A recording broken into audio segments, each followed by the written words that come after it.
the worst thing that can happen when you eat pizza? Hair in your food. That's disgusting. Step one, get your hair put back. Out of your eyes, out of your food. That's what Mom always said, right? All right, now we're gonna go get all of our supplies. I've cleared off our counter, ready to make pizza.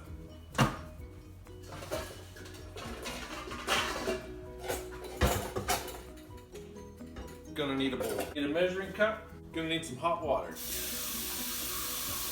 Gonna need yeast. Gonna need sugar. All-purpose flour. Why do you need hot water? Activate that quick acting yeast. We'll get particular about how much water they need. How much water do you think I need? Just enough for my pizza. Water's not hot. It'll depend if you have a large family or a small family. We make one pizza for two of us. I get leftovers tomorrow.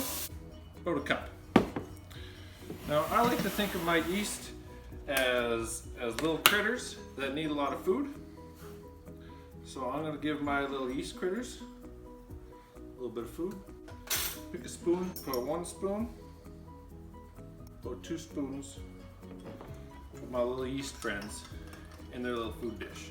Now stir that up till all their food's dissolved and all the little kernels of my yeast friends are dissolved as well. Now they're in their own little home in this measuring cup. Every home needs a roof. Add a little bit of oil. Just like Mom used to make. Cold pressed. We're going to set that to the side. We're going to add our flour. 1 flour, 2 flour, and a little bit more than 2 flours. And if we need more, I don't know where to find it. Just a tad of Windsor salt. That's enough. A touch of Italian seasoning. Just a touch. We're gonna mix that all together and form it into a little bitty well.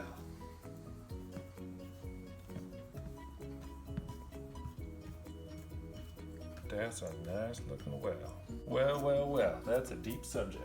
Off to the races. Quick acting yeast. Don't have to wait long. Add it to your flour. Too much flour. A little bit more water. There we go. 1 finger. Mix it together. I like to get it off the sides first. And it'll turn into a nice roly-poly doly. And once you've stirred it around enough and you're able to handle it, see how clean it made my bowl? Get it off your finger. Now you just knead that dough. If it's too sticky, add that little bit of flour I was talking about. Just a little bit of flour. Keep kneading that dough because you need your dough to make pizza. Never knead your dough too much, can you? That's what they always say. And what you want with your dough, when it's good and kneaded, it'll tell you because it'll start sticking just a little bit, just tacky. That's just tacky enough. I like to bend it all over like that.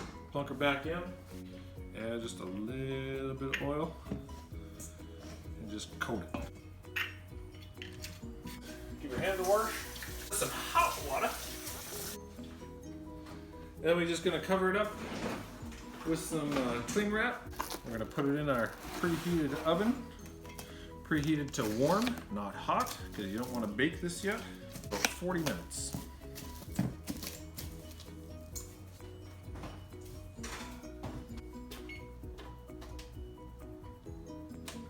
So, while your pizza dough is rising, you want to do your prep work. I'm pretty cheap, so for my sauce, I do a pasta sauce with some tomato paste. So I'm just gonna get a spoon. Depending on your pasta sauce, you may need to add in a few spices, but we've got a pretty good one here. I don't know what it's called, but it was good last time. And a little bit of tomato paste. That just thickens it up and makes it into a good sauce.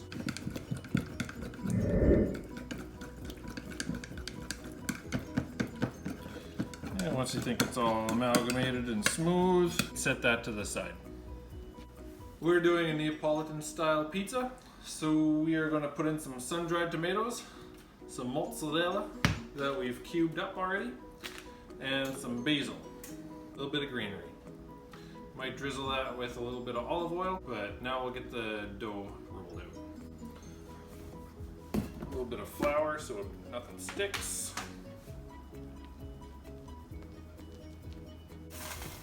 Piece de resistance. Resist! Flop that right down. Gonna give that our shape a little bit. I like to use a rolling pin. Good old marble rolling pin. And you need a template.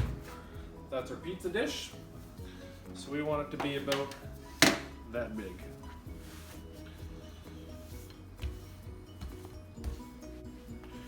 It doesn't have to be very precise.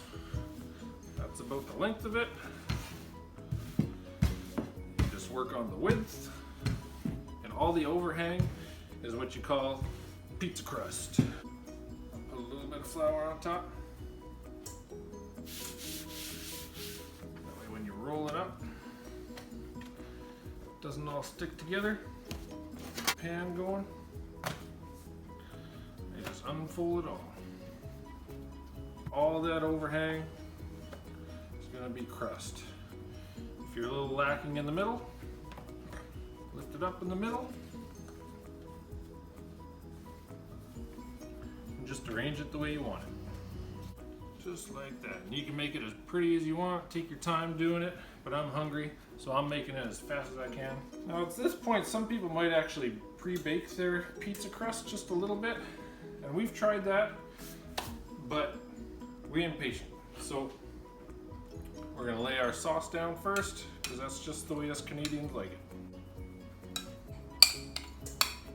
Spread it around with your sauce spoon. Get these for $500 at Walmart. Get a good even coat going on there. See, the Italians came up with the phrase getting sauced, and that came up with pizza. The more sauce you have on here, the better your evening's gonna be. And then we're gonna take our little pieces of sun-dried tomatoes, and nothing fancy. I'm just gonna put that all over. We're gonna take our mozzarella, put that down, and you can divvy that up however you want, just like so. Gonna put the garnishing piece right on top there like that. There's your other sprigs that I've already cut. Tad of olive oil here. Just a little bit. We're preheating our oven to 510 degrees. I'll slip that bad boy right in there.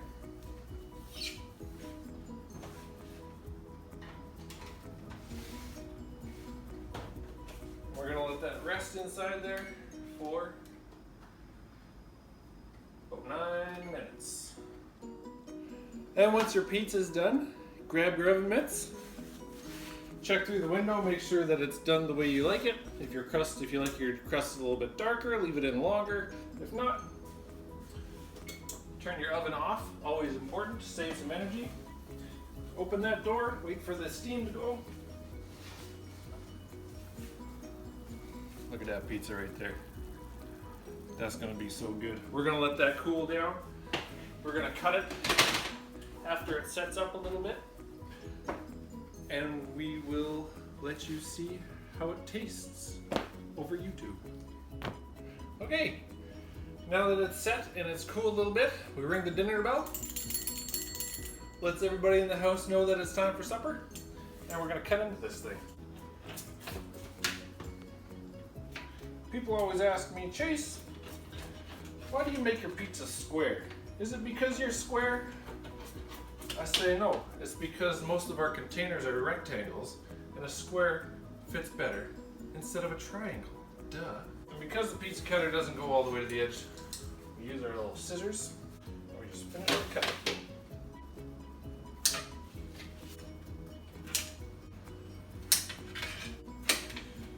And once you're done cutting, it's time to eat.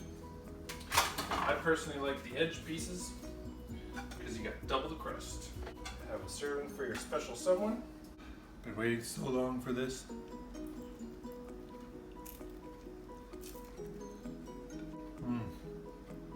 That'll do. Those sun-dried tomatoes are on the money. Don't forget to like, subscribe, and put the bell on for notifications. We're making videos once a year.